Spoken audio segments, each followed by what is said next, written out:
Hello everyone, welcome to my channel লিঙ্কি lifestyle. তো এদিকে দেখো আমাদের মা বানাবে লাউ দিয়ে আর জহা চাউল দিয়ে রেসিপি একটা বানাবে।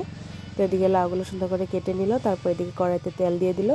জহা চাউলগুলো সুন্দর করে ধুয়ে নিয়েছিল। তো এদিকে কড়াইতে তেল দেওয়ার পর লাল লাল করে জহা চাউলগুলো ভেজে নিল।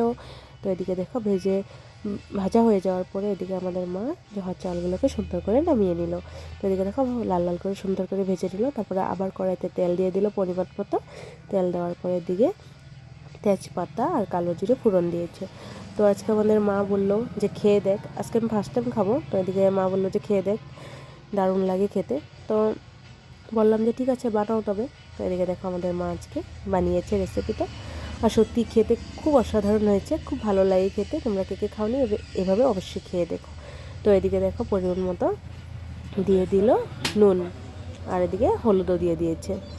তো জিরের গুঁড়ো পরিমাণ মতো দিয়ে দিয়েছে। তারপরে ভালো করে একটু নাড়িয়ে চাড়িয়ে নিল। তো নাড়ানো হয়ে যাওয়ার পরে এদিকে জহার চাউলগুলো ভেজে রেখেছিল। তো ওই ভেজে রাখা চাউলগুলো লাউয়ে দিয়ে দিল। তো এইভাবে সত্যি আজকে খেলাম, যে মাকে বললাম যে সত্যি খুব অসাধারণ হয়েছে, খুব ভালো হয়েছে খেতে। এদিকে ভালো করে নাড়িয়ে চাড়িয়ে নেওয়ার পরে এদিকে পরিমাণ মতো একটু চিনি দিয়ে দিল। চিনিটা দিলে একটু টেস্টটা আলাদাই হয়, সত্যি খুব ভালো লাগে। আর এদিকে দেখো ধনেপাতাও দিয়ে দিল। তো এইভাবে তোমরা কে কে খাওয়ানি অবশ্যই খেয়ে দেখো, খুব সিম্পল রেসিপি। আর ভালো লাগলে চ্যানেলটাকে সাবস্ক্রাইব করে রেখো, আর নতুন নতুন ভিডিও